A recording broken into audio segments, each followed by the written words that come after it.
Ta ta ta ta ta, me me me me me me me. I laugh me, baby, bust it open, bring it back. I'm the realest killer in it, I don't even need to act. Throwing up the racks, I'm just throwing up the racks, baby. Yo, what's going on? Welcome back to Football Therapy with me, your host Jan. A little bit of a different segment of one of my on my old track there of the intro music. I figured I made this song so long ago. Everyone's heard like 2 bits of it in terms of like different intros, and when I used to have the outro as well. Why don't we put different clips in? Let people have a bit of a taster. That song isn't online anymore, so thought I'd put in little Easter eggs there and chop it up a little bit. Welcome back to Chelsea News. Today we're talking about a couple of things. At Lou_class on Twitter, the Sportico financial football expert guy, speaking about a new main sponsor for Chelsea. Could it be a Chinese tyre company? I mean, we've had a tyre company before. Yokohama won the Premier League in it. Good vibes, good feelings there. So we're going to have a little read and look at that as well. We're not entirely sure. It has been confirmed yet. It hasn't been confirmed yet. And it could be a sleeve sponsor, a global sponsor, or indeed a front of shirt sponsor, which of course we still need. And we do have to talk about the Conor Gallagher situation again. I'm sorry, but there's stories, uncorroborated, unconfirmed stories, that he's been banned from like the main Chelsea Cobham building. He won't be allowed to train with the first team. He's getting the full Jadon Sancho treatment. Some report. Again, just the messenger, giving my thoughts on it. I'm not a source myself, so, you know, make of that what you will. We're going to get into all of that today, guys. So thank you, as always, for joining me. Thank you for supporting my content here on Football Therapy. I love you all very much for that. If you do want to support, easy. Drop a like, comment, share, subscribe. If you do choose to subscribe, hit the bell to get notified when I upload.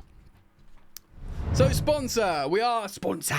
We are, a couple of weeks, 2 or 3 weeks away from the Premier League. We still don't have a front of shirt sponsor. So this geezer, Lukas Bazcek, says this.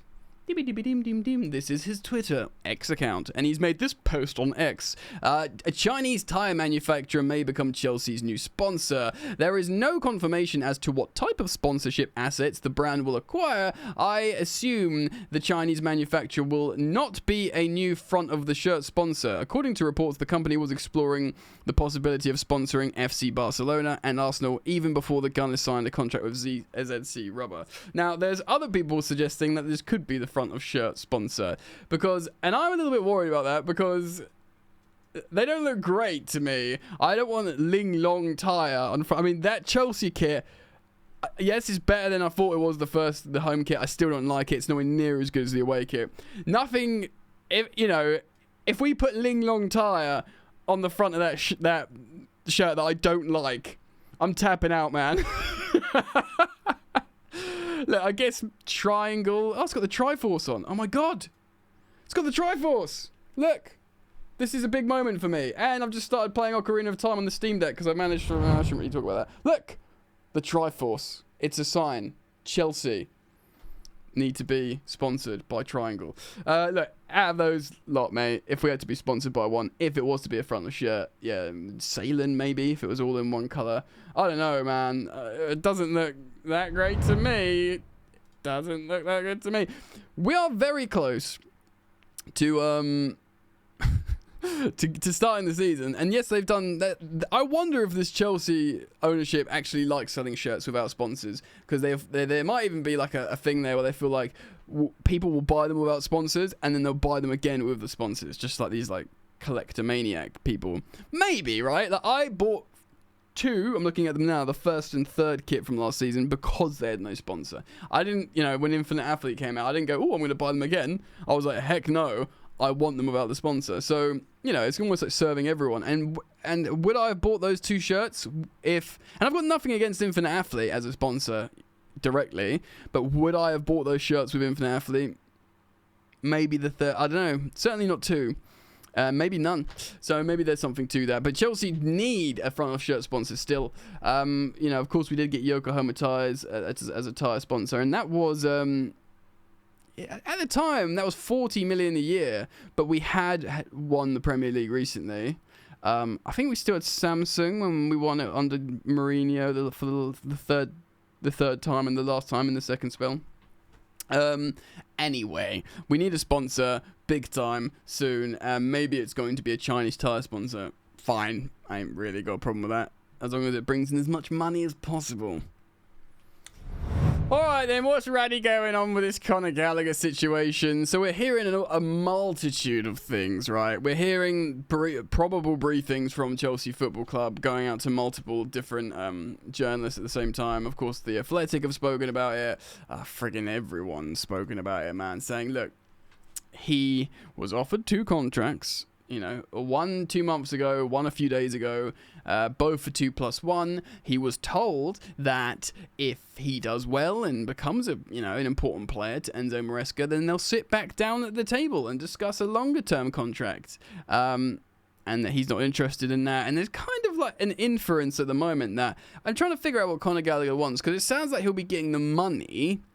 And it sounds like the 2+1 will kind of keep him in control of his career a little bit more, which is what was speculated what Mason Mount wants. So I guess he wants a long-term... If he definitely does want to stay at Chelsea, and that's what he's always wanted, certainly what we understand, unless suddenly he's like, oh, screw this, they don't want me. I want to go, and because I want to go, I'm going to go on a free. There is that possibility as well. I'm not suggesting that's the case, but maybe he's like, I don't feel wanted, I'm going to leave Chelsea, but I might as well leave on my terms in 12 months' time. Well, there'll be a big market for me, and I can get a massive sign-on fee. There'll be way more takers for me, so I can choose my club. And at this point, I don't owe Chelsea anything, so I'm going to let my, contract run down, so I can go on a free. I'm not saying that's the case, guys. I'm just, playing devil's advocate. And otherwise, what does he want? He wants does he want a 7-year contract as well? I mean, that'll take him into his 30s. I don't know. It's really hard to figure out what he wants. But what we don't want as a collective fan base is things to get ugly. Now, of course, the optics of Jadon Sancho not training with the Manchester United first team last season when he fell out with Ten Hag, it was all a bit petulant and silly. And that wasn't because he wasn't in the sporting director's plans. That was because he had an argument with Ten Hag and tweeted about him and didn't apologise and all this kind of silly, childish stuff. But one thing is for sure, that did not help Manchester United having this additional constant barrage of questions about, what's he doing and why is he not training with you and how's this and drama, and it just hung over them all season. Not just Ten Hag as a manager, but of course, really importantly as well, Jadon Sancho has mates in the Manchester United dressing room, and they didn't want to see their friend out in the cold like that. Even if I think apparently they were saying to him, just apologise, come back, because they thought he was being really treated unfairly. That Sancho couldn't train with the group, he couldn't go in the main building, he couldn't go in the canteen and eat where the first team players eat, and he had to have his food brought out to him.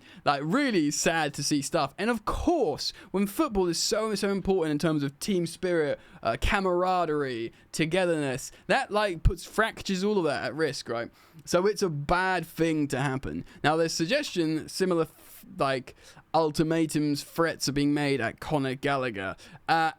I don't know if this is true. Some people are saying it is. Some people are saying it's a bit fanciful and it's a bit much. Of course, you got people like The Athletic saying, well, actually, they don't want to fall out of him. And they've said, you can have much more money, 2+1, and if you do well, we can sit down again. That's obviously painting the club in a very, very positive light. There's a lot of influential Chelsea social media accounts that are very... they sit on the other side of the fence. They don't necessarily believe that, and they feel like there is a very aggressive position being taken by the club here. Now, I kind of can believe both. I can believe that a club won't want to create this stink and negativity, and they'll want to, ultimately repay a player that's been here since he's 7 years old and show other academy players that, look, if you love your club, if you work hard, then so I'm going to just check out the focus on this. We're going to treat you good, man. Do you know what I mean? It's not good we're just going to behave like absolute knobheads. It's not the optics you want. So maybe there's that. But at the same time, maybe they're just right, we've got £35 million on the table for this guy in a pure profit sale. And that is a lot of money, 35 million. Do you want 35 million quid that can go straight into your books? Or do you not want it? Do you know what I mean? For a player that you're probably not going to use, that you're still going to have to pay money. I know he's on a very low wage, but so maybe there is this, just this ruthless business position. How can we guarantee to get this guy out? Well, he's not signed this new extension. He's not he didn't agree to go to Aston Villa when we agreed a big fee with them. You know, he like waved away, a fair play waving away Everton and stuff like that earlier. I mean, he's better than that. Do you know what I mean? But and they're sitting around a table and they're thinking, we just need to get him gone. We need to get him gone. We need this money. He's not on the plans. This is too important to miss out on for the future of Chelsea Football Club, for the betterment of Chelsea Football Club, because we need this money. We need to finish this team for Maresca. We need to not get, you know, fall foul of financial fair play rules, PSR rules, and get, you know, sanctions that will affect the club negatively and affect the fans. Again, this is me being very gentle with the ownership, like in that sense. But also there is like a dark and evil perspective where they're safe in their PSR. They don't, you know, they know they're comfortable and they just want the money, and they don't really care about the optics, what the fans feel about a guy that they love, and they're like, yeah, we don't want to use him, get rid of him, sell him. Don't let him in the main building. Don't let him eat with his teammates. Don't let him train with his teammates. And again, I got to circle back round. Conor Gallagher is a good guy. He's a model professional. And he's just like a good guy. He's gonna have friends, even if you're not like, excuse me, even if you're not like mates with him in the dressing room. You can clearly see this is a good dude, right? He's not toxic. He's not anything negative. So to see something bad happening to a good dude, it's just bad. It's not good for anyone. It really isn't. So, you know, like they might think like, 35 million quid on the table, that's paramount. That's above all this sort of, you know, news travels fast, news moves on quickly, and yeah, we'll have a bit of a stink around us, and you know, the golden boy, the academy boy, and we'll not look good, but then, you know, 10 games into the season, if we win a few, you know, we win a few games, if Dewsbury Hall scores a couple of goals and gets assists, and, you know, they'll look back anecdotally like, oh, that wasn't so nice how Chelsea treated Trevor and Gallagher, but, you know, we needed to sell him and we moved on, and now we're progressing in the project, That's what they will hope for, you know, or you don't do well, and then it just, you know, you'll have ESPN, Sky Sports, pundits all going, well, they forced out their best midfielder from last season. That might be lacking some context, but that's what the headlines will be, and then the stink will come up, and then, yeah, the negative optics, etc. Now, I'll sort of, once again, reiterate my position on this. I would keep Conor Gallagher. Like, if he wants to stay, I would keep him. I am a little bit surprised he didn't go for a 2+1. I know a lot of people who are defending his corner saying, well, now it shows that they don't want to commit to him. But there's two things, right? You want to play for your boyhood club, carry on playing for your boyhood club, you want to stay in London, and you need to get paid better money, because he's been, ever since he signed that deal before he went on West Brom on loan, he's been on, you know, low wages, and his value, his output is way higher worth than that. Even if Chelsea ever think, right, he's not the profile we want or whatever, as a type of professional footballer, as a very high level professional footballer in a certain style, he's worth a lot of money by wages and monetary like transfer value. So he absolutely needs to be getting paid a lot more. So those two things, I was thinking 2+1, you get to keep playing for Chelsea. See, because you might not like the style of football. You might think, actually, yeah, fair enough, this isn't really for me. I'd rather go back to like a sort of you know, Pochettino style football. Maybe I should go to Atletico Madrid, or maybe I should go and play for an Unai Emery type. But, you know, I gave this a good 12, 18 months at Chelsea, getting paid a lot of money. I thought personally he'd go for that. I'm kind of surprised he didn't. I mean, the only thing I think of is he wants this like 7+1 deal or whatever, but I don't know. Yeah, I don't know. I would like to keep him. If he starts for Chelsea, I'm totally comfortable, but I've always maintained my like idea that I think he's probably not a starter for a Chelsea team that wins the Premier League, that, you know, consistently has this sort of philosophy of like super tight football, that do what, you know, Man City does, what Arsenal have been doing a couple of seasons. I don't think you have a sort of Conor Gallagher type in there, personally. That's just me. But I do think he can start games, and I'd feel okay with it. And I feel like he would feature in every single match. He'd be like the ideal closer. He'll be a professional. If he does have to come in and start, it'll be good. And that's the kind of player I want in my squad. And there's a romance to it because he's a Chelsea lad and he genuinely cares. But for that sort of same reasons, I'm okay with him being sold. I know it's sad. As someone who loves academy players coming through, and And, you know, the best time I ever had supporting Chelsea was when I went to Stamford Bridge the most, and that's when Frank Lampard was in charge with the transfer ban, and we had, you know, Tammy, Tamori, Mason, Reece, you know, all the Ruben Loftus-Cheek, Hudson-Odoi and Ruben both extended under Frank Lampard. That was the most fun I've ever had as a Chelsea fan, attending those games. Not winning Premier Leagues, not winning Champions Leagues, we'd go on to do with Tuchel. Do you know what I mean? We weren't top of the table, but I just enjoyed that the most. It spoke to me as like a Chelsea fan the most, right? That's just me personally. But I'm okay with both Trevoh Chalobah and Conor Gallagher being sold. That's just how I am. I'm okay with both of them staying as well. I'm very much on the fence, but I understand the allure of them being sold. I think, I don't know. Obviously, you don't know someone's. If I was Gallagher, I'd go to Atletico Madrid. But you don't know. He might not want to move his life to Madrid. You know. I mean, I bloody would. Go and play the Wanda Metropolitano in the Madrid sun.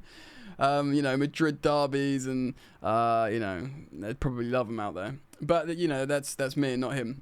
What do I think will happen though? I reckon he'll go. I reckon he'll sit down, he'll talk to people, and he'll probably think, screw this, you know. If it's not going to work, if they really don't want me here, then I should go somewhere where they do want me. And I just think he could have a wicked career out there, and he could help his England career as well, like Trippier did. Anyway, I've sort of said this stuff before. Anyway, what do you think? Let me know. Comment down below. What's your position on Conor Gallagher? What do you think he should do? Obviously, I reckon we all agree that if they are banning him from the main facilities, it's pretty disgraceful, and it's not the way to go. You should have your dignity above even 35 million quid, especially when you're an institution as lucrative as Chelsea Football Club. Let me know what you think. Comment down below. Thank you for liking and subscribing, and I do hope to see you back here very, very soon. Yeah, peace.